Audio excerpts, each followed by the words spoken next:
Shoman Katto Shu Dai Gojugo Soku Choko Kishu Koji Nibaku Choko Sake o Kitsu Sureba Riko Yo.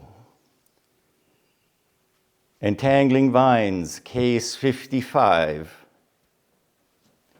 Mr. Cho drinks wine.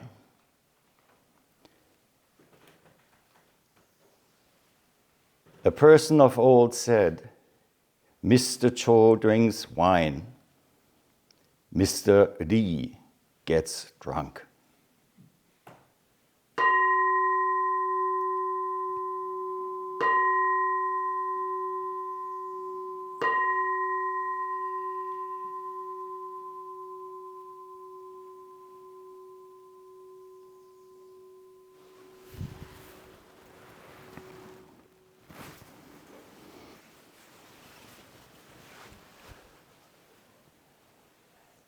Good afternoon. Good afternoon. Today, the day has a very mellow feeling. It's not too hot, it's not too cold. The wind is not too strong, the wind is not too weak. The birds sing their mellow tunes, and we mellow out on the cushions as well. It's an interesting place to be after several days of engaging in this very structured activity of Sesshin, that we arrive at some kind of loosened up state that in itself still can be very, very clear. And it is the clarity of this human heart, of the kokoro, of that mind of ours, where I shouldn't really say ours. Who does it belong to? No spiritual capitalism here. This, even this, to say this, is already off the mark. But by now I trust in having felt that mellow energy that still is very strong, that you can connect with what I'm trying to express in one of the worst tools we have, namely words.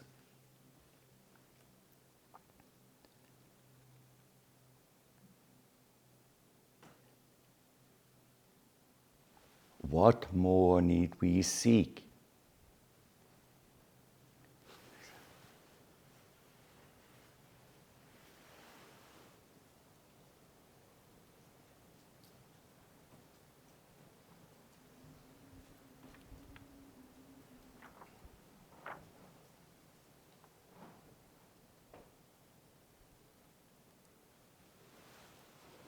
And it happens to be the topic of the koan that arrived today.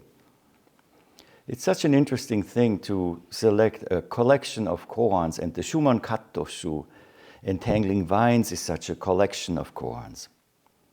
And I've said it many times, but I don't get tired of repeating myself.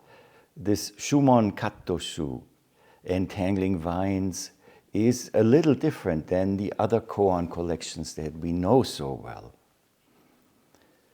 We know that Chigan Roshi is translating currently Yamamoto Genpo Roshi's Teisho on Mumonkan. So the Mumonkan, the gateless barrier, is one of those collections that we all know. And the Hekigan Roku, the Blue Cliff Record, another one. And then there's this Shumon Kattoshu, which is just a little bit different because it only contains the main cases. The other collections that I mentioned, they have commentary, they have an opening, They have a main case. They have comments through generations and generations of teachers and human beings practicing in this Rinzai tradition. And if you go to the gift store, you will find also a little, it's not that little, it's tall and it's wide book of the transmission of the Hekigan Roku through the Hakuin lineage, also translated by Soryu Roshi. Here, in this Shumon Katoshu, there's only the central piece of the cases. No opening verses, no pointers, no verses after, no commentaries. So it's a very bare bones kind of a thing. And there are over 270 cases in there. And when people who are in the business of giving talks on one of these collections commit to a collection, then you start in the beginning and you follow through 1, 2, 3, 4, 5, and so on. It's a teaching in itself. When I first started giving talks, I thought to myself, well, what koan should I select? No, it's not necessary. It's adding legs to the snake. We don't need that. These collections, when we get into them, teach us that what comes at the time will show the face of its timeliness. It appears when it needs to appear. And it's also interesting that case 46 in this Shumon Katoshu is all around the first case of the Mumonkan, Joshu's Mu. Joshu's Mu, you remember Joshu Muji or Joshu Kushi, Joshu's puppy. Yeah. Chinamini Soto, Joshu Osho, Chinamini Soto. Joshu Osho was asked by an approaching monk, Kushini kaete, busho ariyamata inaya. When it comes to a little dog, does it have Buddha nature or not? Shu iwaku mu, and Joshu answered, ma. I don't know if he said it like that, but that's how everybody says it. So maybe he certainly didn't say it that way. You know why? He was Chinese. What would we have said in Chinese? Wu, right? Written with a W. Yeah. That first case is number 46 in the Shumon Katoshu. And there are 6 sub-cases of it. So for 6 talks, I was stuck in the Mu hell, And one thinks in the beginning, oh my God, what can I say? But it turned out to be easily fillable. And now it happens to be in this session that the cases we have here, the first one was very short, and the second one, number 55, is equally as short. It might be a little bit amusing to you that we are dealing now with alcoholic beverages. Mr. Cho drinks wine, Mr. Lee gets drunk. What could that have to do in the Zen tradition to begin with? There's no question here about Buddha, nature. There's no question over what is Buddha. Well, we know that wine appears in several of the koans, yeah.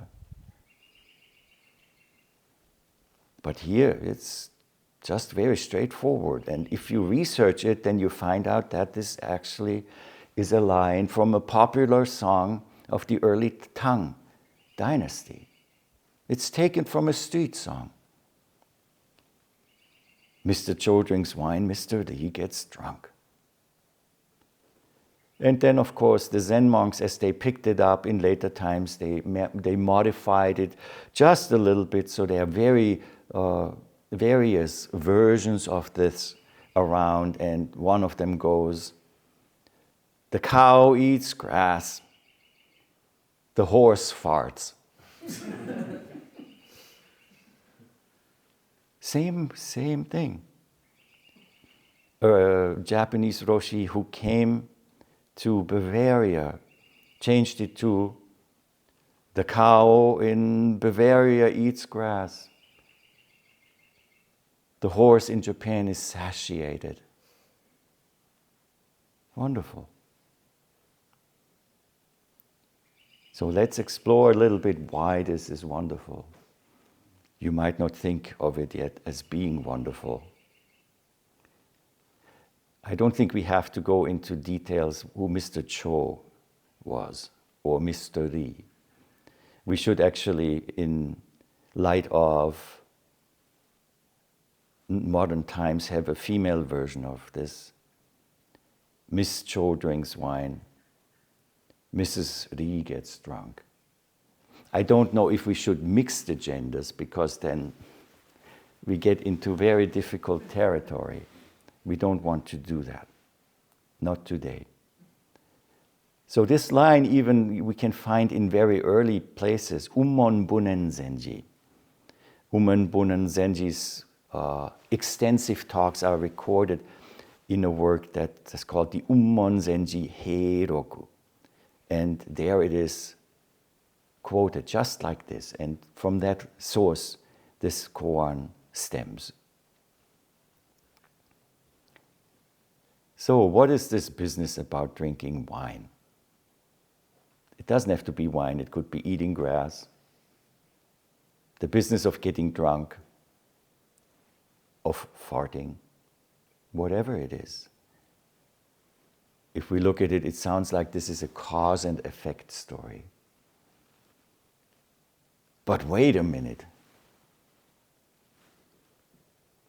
This is not wine, but if it were wine, I drink it now. Let me see who's getting drunk. Oh, Gento. Hold on to your chair. It is something that usually doesn't happen, right? It usually doesn't happen that one person ingests alcohol and somebody else gets drunk. So it couldn't be really that general understanding of cause and effect. When we look at such an understanding of almost Newtonian, straight line, logical cause and effect, A implies B, then we are getting closer to the subject of the koan.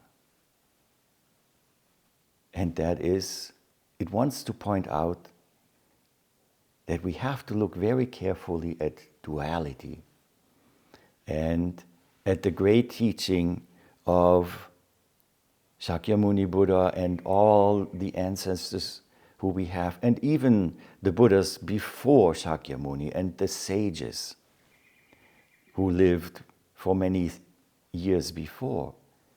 And that is the pointing to the non-dual nature of this. Yeah, we are Buddhists, or maybe not, but at least it has it in the name of this practice, Zen Buddhism. So the Buddha is very important, but by no means the first person who spoke about non-duality. And here comes the first rub. I happened to go and Google for it, what comes up with non-duality. And the astounding thing is, you know, every book has an advertisement. There's a book, and it doesn't matter who wrote it. It's a wonderful person actually who wrote that book. Non-duality. A book that analyzes the various understandings of non-duality in blah, blah, blah, blah.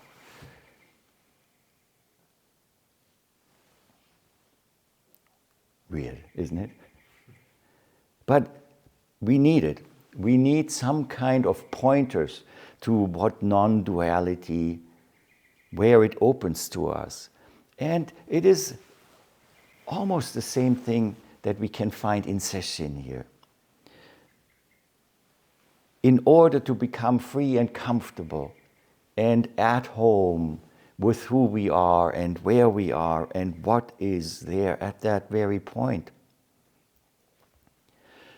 we have to experience the limitations.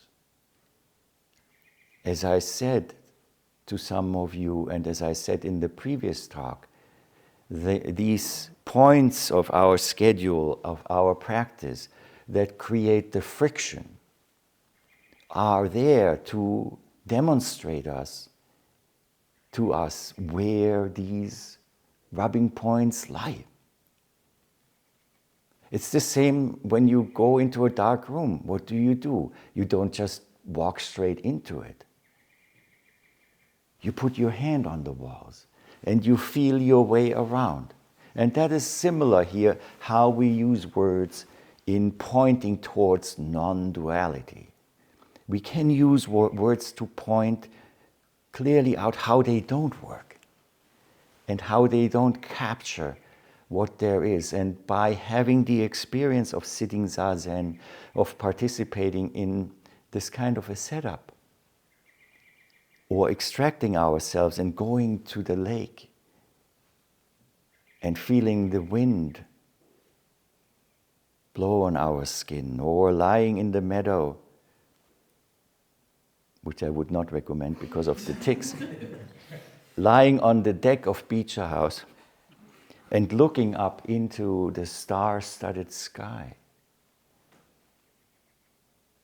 Through those experiences, in combination with the words, we can find a path to clarify for ourselves what this non-duality is.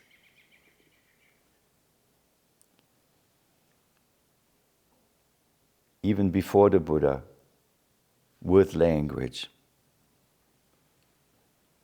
Yajnavalkya was a sage in India, Yajnavalkya, and he was intricately involved in the generation of this idea of zero. You know, zero as this revolutionary thing that in itself is indivisible, that you can't divide anything by, but that in itself carries the whole potentiality of everything.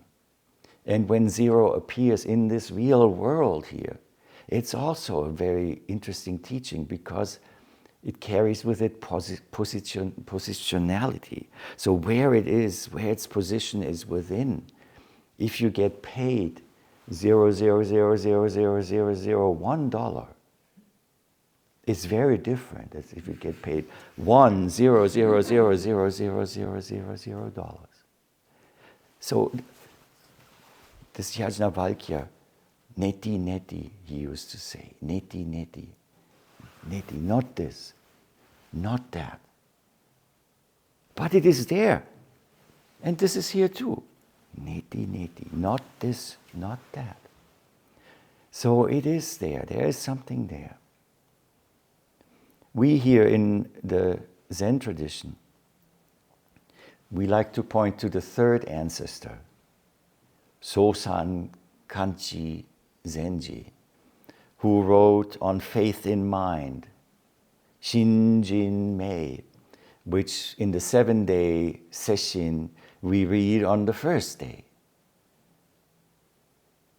It is a poem of some 34-line verses that express his, I would really say, distillation of what he had experienced under his teacher, the second ancestor, Eka Daiso Senji. So it has to do with that non-duality. Remember, it starts out, the highest path is not difficult. It is just beyond picking and choosing. That's one of the translations. The highest path is not difficult. Some people, Suzuki, I think D.T. Suzuki translated it, just avoid picking and choosing. The difficulty with a translation like that is that avoidance itself already is a choice, right? That also points us to the language. We have to be careful how we say things. So the highest path is not difficult. It has no difficulties. It has no choices. It has no preferences. That's what it says. I was taught that this activity of the Dharma, which we also could call the activity of nature, the activity maybe of time, the activity of karma even, works without will and desire. Ishi yokyu nashi. No will, no desire. In that sense, it is very much like natural forces such as gravity. See? That just works. It's not that there's a little man sitting in the middle of the earth saying, I want that. It's just happening. There's no will and desire behind it. There's no aversion to it. There is no love of it. It just happens. And when we learn to connect at first to this kind of understanding of this activity of Dharma, we might think, what? Is there no good in this universe?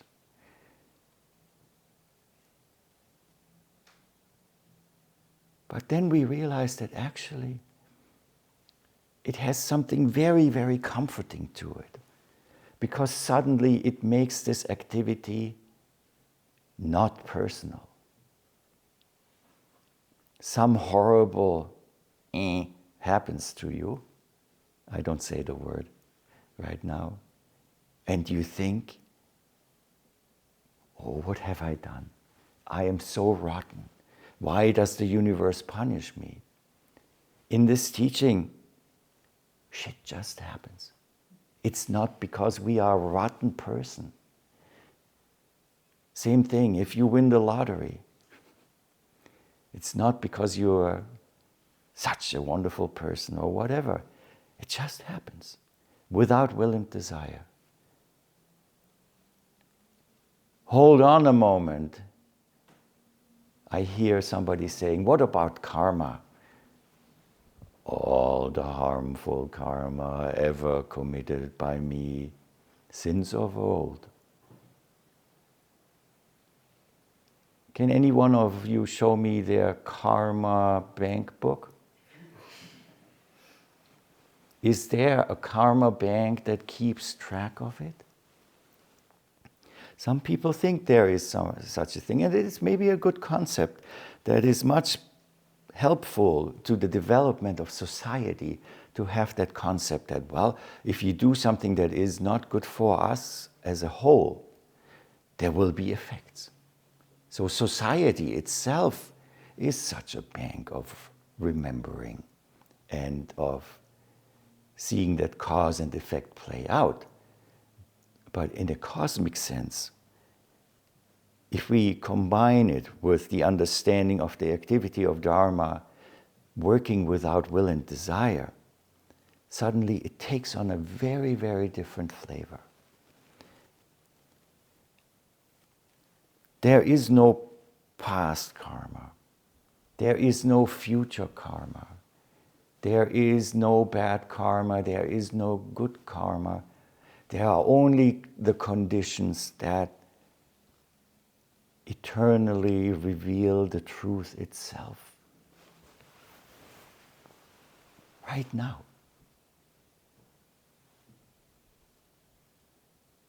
Which puts us into the center of all of this activity, which tells us what we do really matters. The current conditions under which we exist, they manifest out of themselves. Of course they change, but they don't keep track of the past or project anything into the future. So we are getting closer to the main point of this koan. So when we understand karma and purification, we purify ourselves here. It's not karmic labor camp. Yeah? It's not karmic labor camp where we work off that kind of the bad things we have caused in the past. It is attending to the conditions as they are at this very moment. And how are they? I'm sure each of us could answer that question in a different way. But what we all can agree on is they are just as they are, however we interpret them.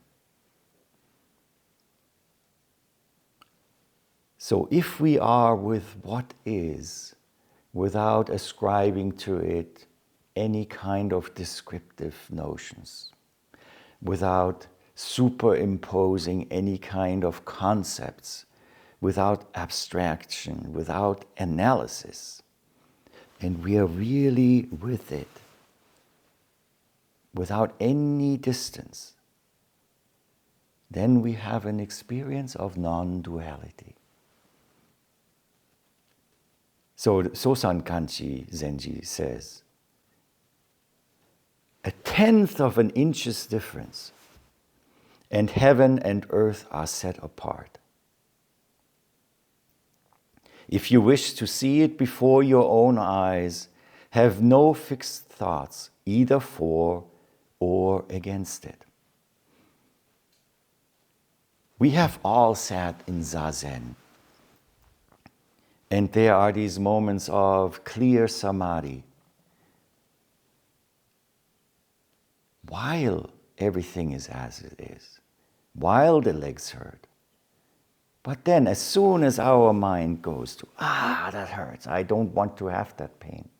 That is the 1/10 of an inch of a difference. And heaven and earth are apart. And hell wins, especially if it's painful. So Sankanchi Zenji continues, abide not with dualism. Here again, Suzuki Daisetsu translated it, carefully avoid pursuing it. As soon as you have right and wrong, confusion ensues and mind is lost. Confusion ensues from these judgments. Now, please don't get me wrong. It doesn't say that judgments are not necessary, that judicious action is not necessary. It is very necessary. In this world of duality in which we live, we better choose carefully. But when it comes to the experience of non-duality, no judgment is involved. Here comes the next trap of language. Often we read, we have to transcend duality and we will enter into non-duality. That is, again, a model that is unidirectional. Not only is it unidirectional, it just underlines our belief there is something more that I have not yet got. There is some kind of substance out there that I still have to acquire. Well, why do we think that way? Is it a fault, or is it just one of the basic human properties that we have? Well, it is just a human property. And actually, it is the property that brings us all here, namely the awareness, the deep awareness that we are incomplete. We are incomplete. We are born into this world as individuals, not complete. And we have the deep longing for completeness. And there are many different ways to seek for it. As individuals, we look for affection from another person who complements us in a way that we may feel more complete. We may feel more complete when we do specific things, engage in a specific kind of practice like this. The telling of stories, how you can become complete, is called religion. And some people even market that and make big money with it. That's not right. But so this wanting and the desire for the completion of our incomplete nature that we realize is very important.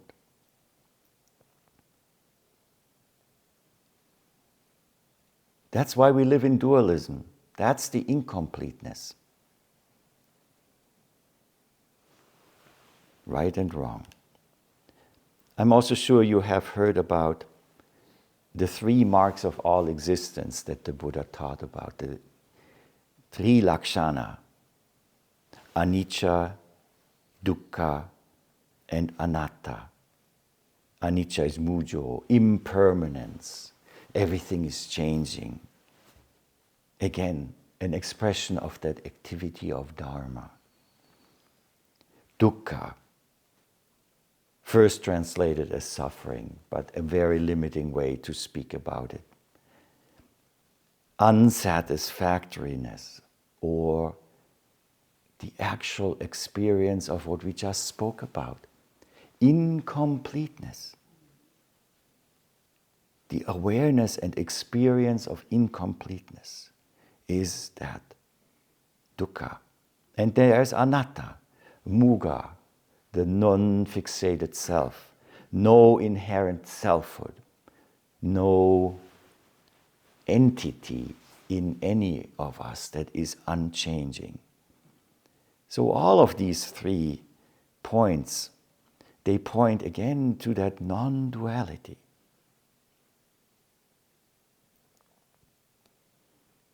Sosan Kanchi also says, all in one. No, first we'll start with the 2. The 2 exist because of the 1, but hold not even to this 1. When a mind is not disturbed, then the 10,000 things offer no offense. Now, I want to put that together with the transcending of duality.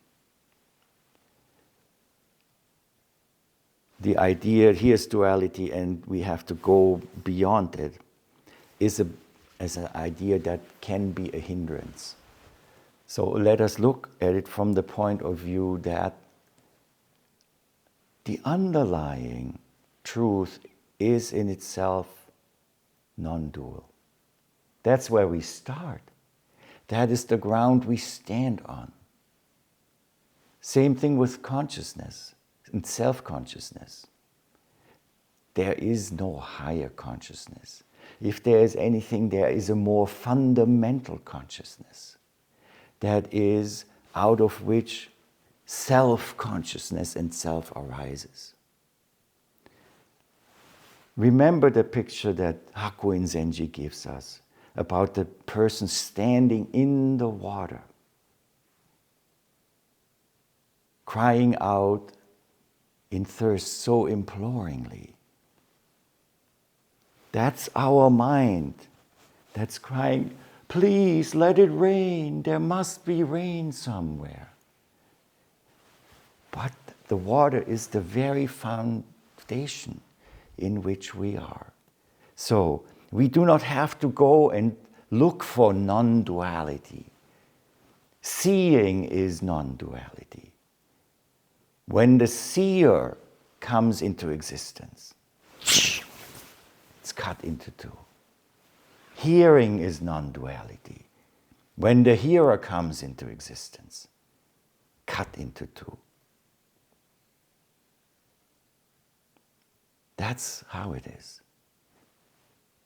Not something that is achievable at all. Not graspable at all. Inconceivable. Ingraspable. So what about the 10,000 things offering no offense? That's a fancy way of saying the same thing that Dogen Zenji said in the quote that I used in the last talk. When the self illuminates the 10,000 things, this kind of a self. 1, 2, 3, 4, 5, 9,999, 10,000 things. They're all here. That is called delusion. That means there is a subject and an object. The subject of the self enumerates, it measures, it names, and then it starts living in those ideas, not realizing that those ideas originated out of this oneness.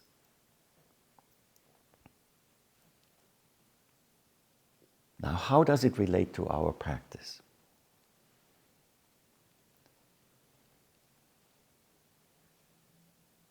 The Zen master Joshu Jushin said, when he was asked by his students, "Master, people ask what you teach.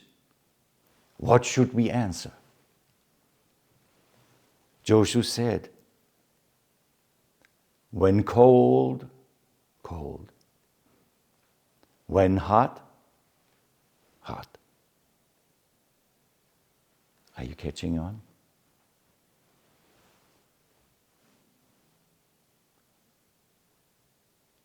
But, says the brain, hot only exists in opposition to cold. Yes, in the dualistic world it does. You go into the sauna, you overheat. There is no concept of cold. In another koan it's a mukanjo, let the heat kill you. Means let the heat kill any idea of self and other. When cold, let the cold kill that 1/10 of an inch that Sosan Kanchi spoke about. Same with breathing in our Zazen. We count our breath in the exercise of Sussokan. Yet it's not accounting in a dualist way, dualistic. We are not breath accountants. What we have to do with the counting is not count the breath like an accountant, but make every breath count. Quite different. The staying with it, the being with it. Then there is no more in and out. There is only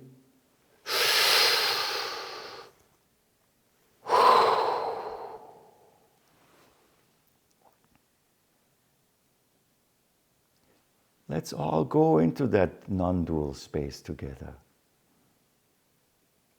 Let's chant a nice, low mu together. Please.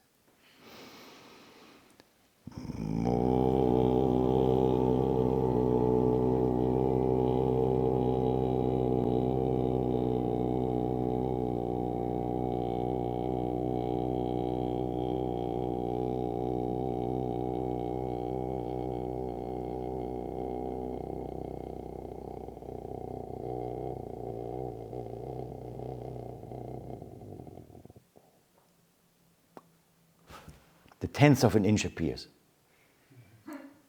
The world is back. But while we were doing that together, there was no difference between any of us. The wind, the breath. That is non-duality. And some might say, oh yeah, that's good. I will go around New York City and go, moo. You know, how long will it take to be hit by a bus? Also, a non-dual experience, but fatal.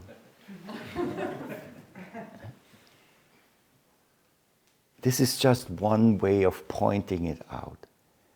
The openness to what is, without having that self interfere with self-consciousness, self-judgment, creation of self and other, is what opens for us the gate to this non-duality.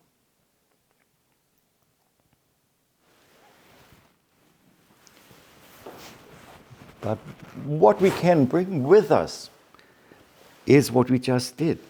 We made complete relationship. The same complete relationship we make here when we lose ourselves in a gasho. We can take that out into the world. It just turns into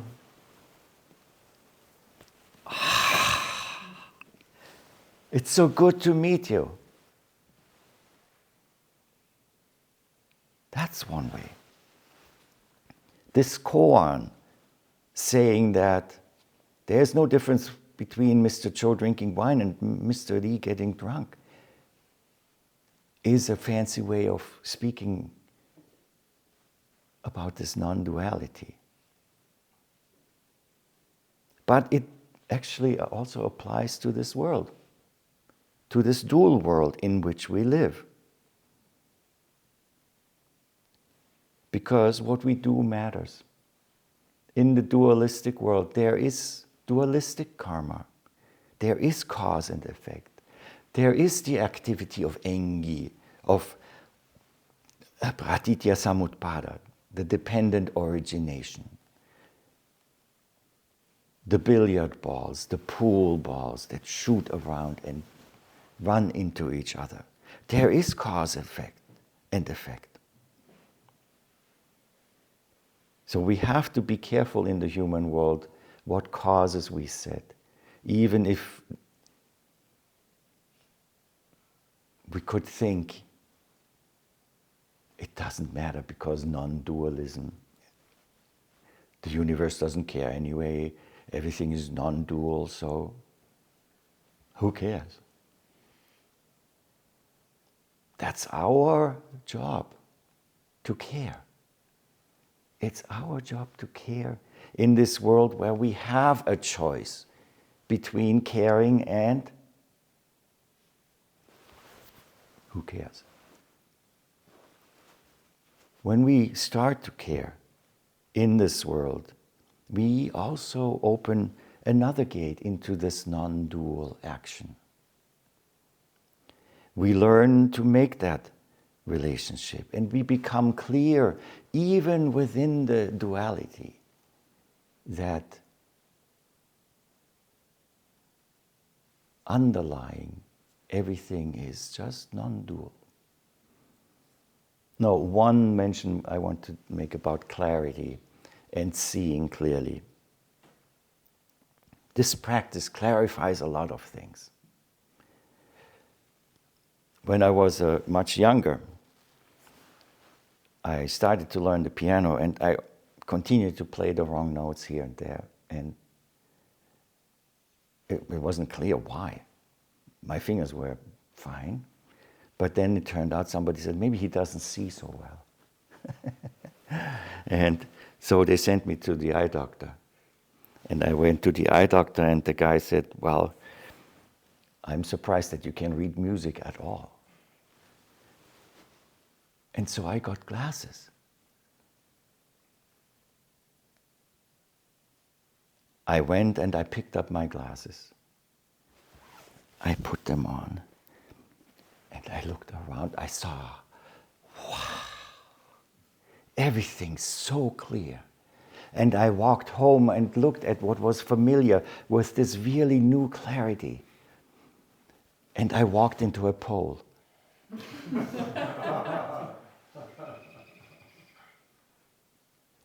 So seeing clearly doesn't mean you will not walk into poles, because it also matters where you look.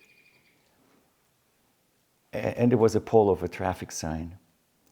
And to put insult to injury, you know what the sign said? Caution.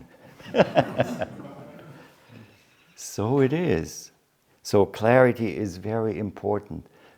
We can become very clear about this non-duality. And still we have to be also clear where we look and what we choose in duality. We know this planet is in trouble through the choices that people make. So one good place to start is to look at our own choices within that duality and make them consciously. And I say choice and not decision. A decision to me sounds is like a pole that you ram somewhere into the earth and then you tie yourself to it. A choice is more dynamic. As the truth reveals itself, the choices appear. There's no need to put any stakes in it, because when you put a stake into the heart of this dynamic nature, you know what? We kill it. So even though things are non-dual as they are, we have choices to make and lessons to learn, and keep lessons that we have learned, and learning to follow our intuition, what our heart is telling us.